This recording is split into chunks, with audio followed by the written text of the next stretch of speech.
Hi there guys, and welcome to what is a brand new series on my channel that is going to be going out every Sunday evening from now on. I'm not actually quite sure of the title yet, what I'm going to call it. I think I'm probably going to call this one just Jonesy's Q&A/AMA part 1. But if you guys could send in suggestions to what I could call this, whether it's sort of Jonesy time or Jonesy's question time, I don't know, I really don't know guys. So yeah, if you could send in your ideas for a name for this series, that would be really appreciated. And also, if you could just keep sending in your questions, just constantly send in your questions, because a series like this, needs a backlog of questions. Really, I've had 8 sent in so far, and I'm probably going to be looking to do about 4 or 5 questions per episode. So obviously, I'm okay at the moment, and I'll probably be okay for the next episode. But I look at, I've got 570 subscribers. If just each one of you, or just each person that watches this, could send in the question, then I'll be set for a long time. So yeah, literally no limits to what kind of questions you can send in. It can be sports related, it can be gaming related, it can be just lifestyle related, news related, just anything you want me to answer. Just get your questions in, and like I say, that'll be really great of you guys. So let's kick off with our first question. What shall we start with? Let's start with Steve on Twitter asked me, who do you think is the greatest sportsman of all time? That is such a tough question, Steve. It really is. So I think everyone has their own opinions to what counts as sort of a great sportsman. You've got to have it all, really. I think you've obviously, number one, you've got to be the best at your sport at that time. But also with that, I think you've got to have a pretty, decent personality, a likeable personality, quite a character, to you. And obviously, the less conflicts you can have in that time as well, I think that can definitely help you out. So, you look sort of, football-wise, you've got greats such as, Pele, although it pains me to say it, you've got, George Best, who was just the most fantastic footballer ever. You've got, in tennis, you've got the likes of Rafael Nadal, Roger Federer, Tim Henman, of course. No, obviously not. You got people like Michael Jordan, Don Bradman in cricket, of course, as well.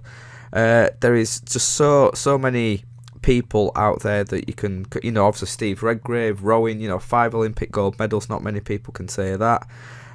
Mike Tyson in boxing as well, but for me personally, obviously he's someone who was well before my time, but you just see so much of this guy, so many clips, and you just hear so many great stories of him. I've got him on my wall on a print, and it is Muhammad Ali. You look at the career that this guy had, and you just can't really dispute that he is literally, well, for me, like I say, this all comes down to opinion, but for me, he has got to be the greatest sportsman of all time. The physique he kept up throughout his boxing career was just amazing. Off the top of my head, I don't know his record throughout his career, but I know it was pretty damn incredible. You look at all the things that he had to go through during that time as well. And it's quite sad seeing him now, obviously suffering very badly with Parkinson's, as he has for many years now. And it is sad to see such a great sportsman who was, at the top of his game, the top of his physical fitness, look so weak and vulnerable. It's quite a hard thing to see, but you look at his character, in boxing, because obviously boxing is that thing of, you create a rivalry with whoever you're going up against, but at the end of the day, it's all about respect. And although he did sort of, intimidate his opponent, and some would say maybe overstep the mark with his arrogance sometimes in the ring, but at the end of the day, I think he did have the utmost respect for his opponents, just like everyone else had a lot of respect for him, because he really was just so amazing. Some of the faces he would pull in the ring, during matches was crazy, really, when you think about what he was going through. His demeanour out of the ring as well. He was very confident in himself, which you have to be in boxing. But I think when you look at him compared to boxers now, and the way some of them really do overstep the mark, and there is no respect there between some boxers, the way they sort of go at each other. Whereas there was so much fun and quite a lot of comedy in the way Muhammad Ali kind of went about things back in his day, and he was just a very likable character. And I'm someone who is not really into boxing. I'm not a massive boxing fan in the slightest. I'll watch the odd match here and there, but even I can see just what an athlete he was and how amazing he was at his discipline. So yeah, Steve, for me, I'm going with Muhammad Ali. I know that you included in your question that there was only one right answer. I have no idea what answer that is that you had, but yeah, for me it's got to be Muhammad Ali, because it's going to be very hard to beat him as one of the greatest ever sports people, in my opinion.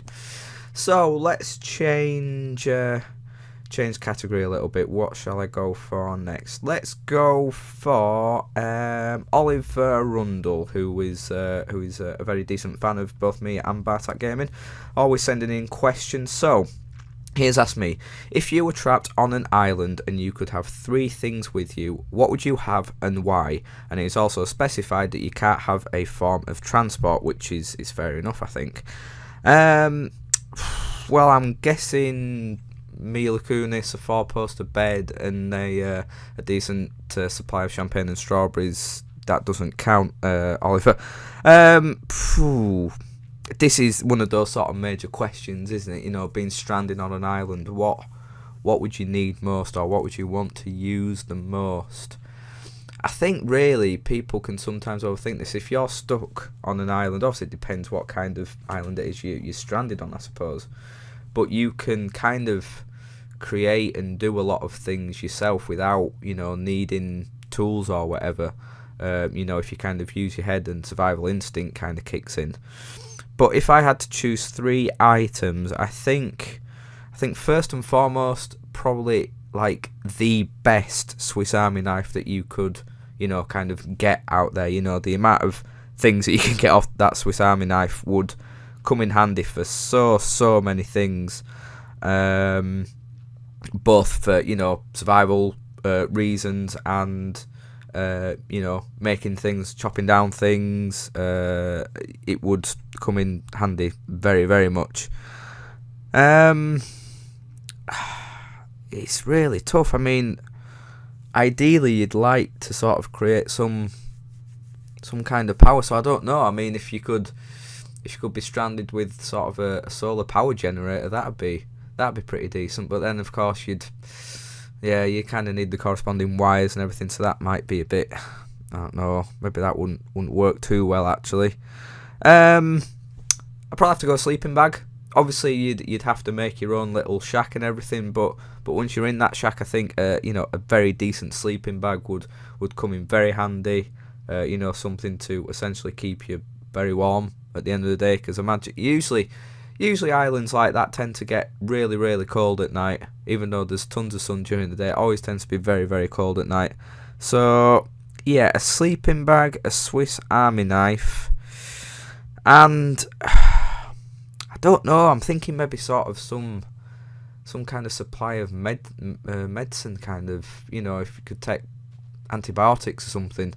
Because really, you're gonna come down with a hell of a lot of things. In a foreign place, there's gonna be bugs and everything. There's only so much you can kind of do if you get a bite and everything. But if you just had antibiotics with you, I think that'd be pretty decent.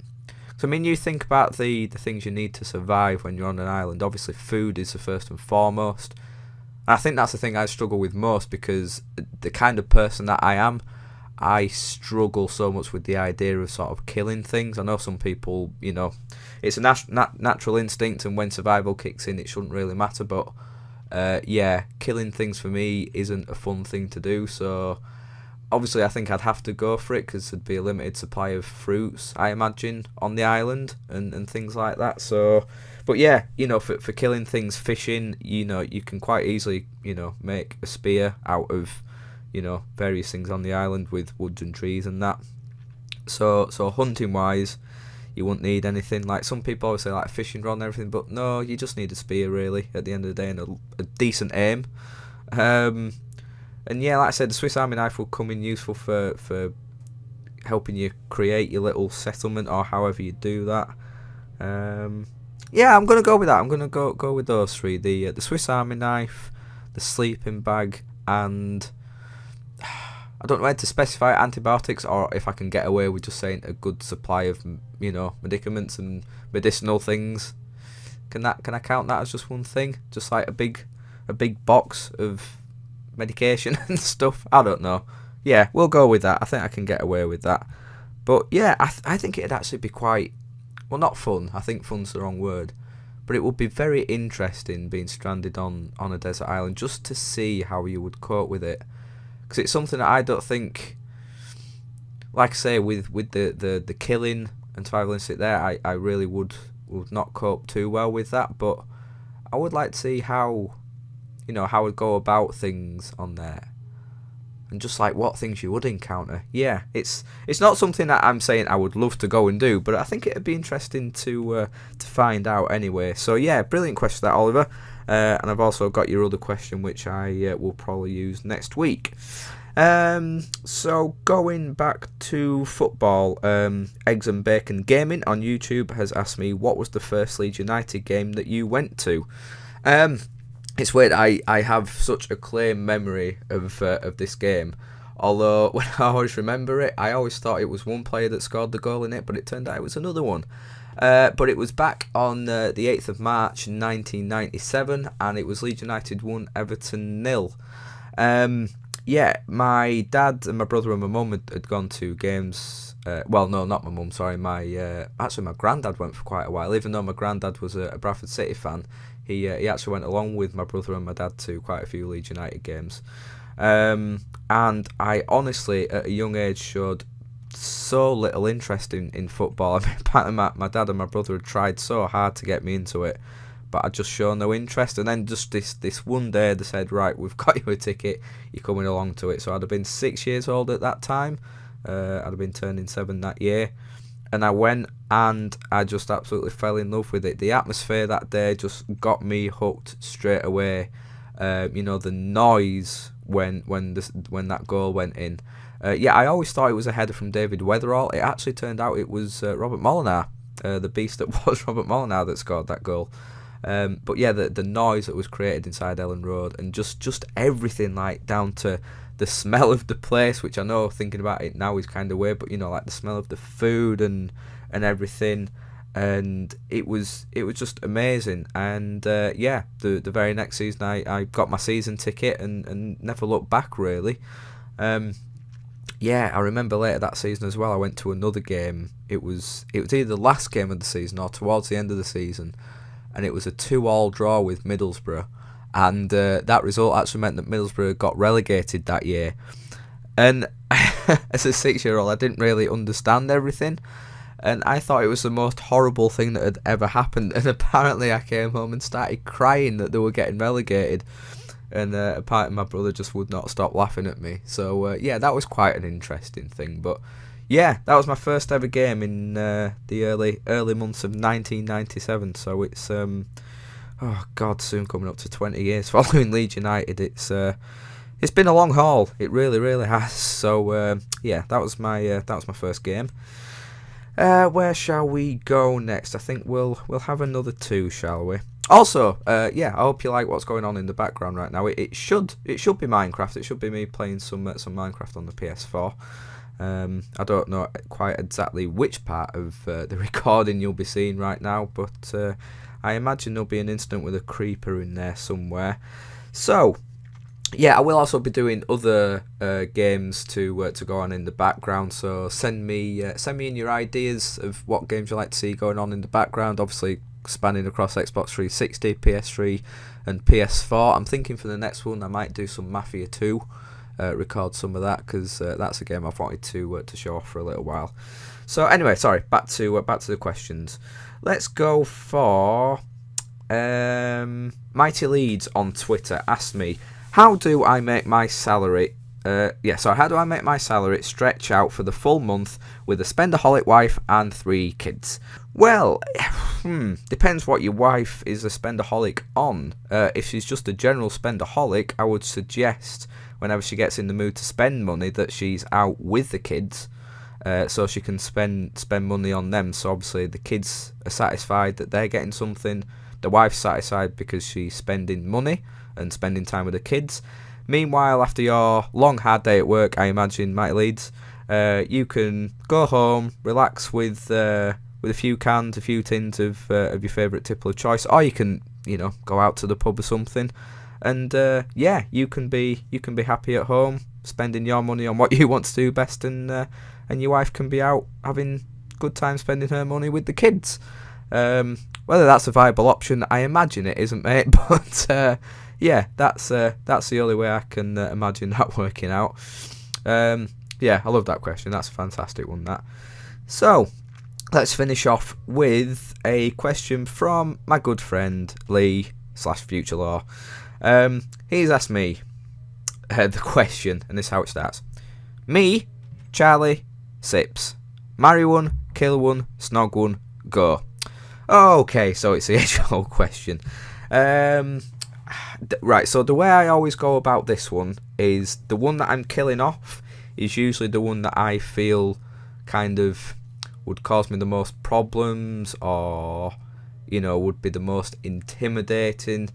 So using that logic, I would kill Lee.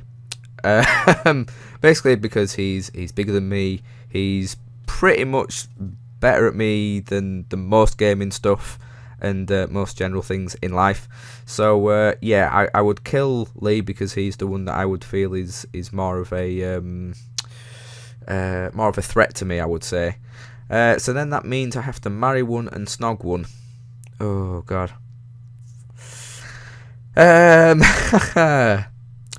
Okay, so because we get drunk so many times together, it's probably going to happen one day anyway, so we're going to have to go with snogging Charlie and marrying Sips, because being married to Sips would be just the most chilled out life ever. Just a married life of playing video games all the time, having the most awesome conversations about absolutely nothing.